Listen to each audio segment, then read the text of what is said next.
Hi, I'm David. I own and operate Country Whatnot Gardens here outside of Rochester, Indiana, which is about an hour south of the Michigan state line. I grow 25 different species and varieties of bamboo, including Phylostachys parvifolia right behind me, which has produced these beautiful, larger than previous years, beautiful new shoots this year. And you can see the branch is way up here, but it didn't start out that way. First branch was right here. So pretty close to the ground. Forgive the shaggy look of my grove here. I don't weed during shooting season lest I risk breaking these off because they're still a little bit tender even at this size. So I wanted to be able to have culms on display in the foreground of the grove here, so I debranched it up to here, which is not quite head height. And if you want a screen, then you would just leave the branches grow, like in the background. In this case, I want a screen in the background and culms to show off in the foreground. While these are young, they're quite easy to debranch, just like that. And you can see it removes it quite nicely right off of the node right there. Obviously, you don't want to completely strip a culm of its branches because once that branch is gone, it will not grow back. So just be mindful of that. I try not to remove any more than, say, a third or anywhere between third and half. I try not to go half.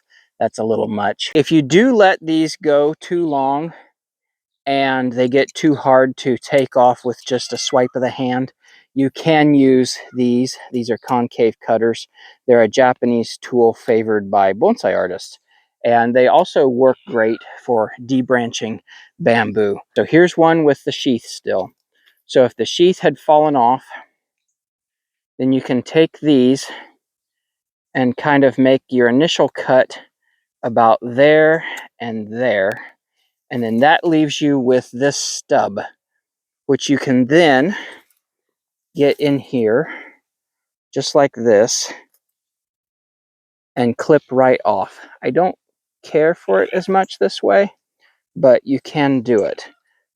It doesn't make it quite as clean, I would say. You can also do this with older culms.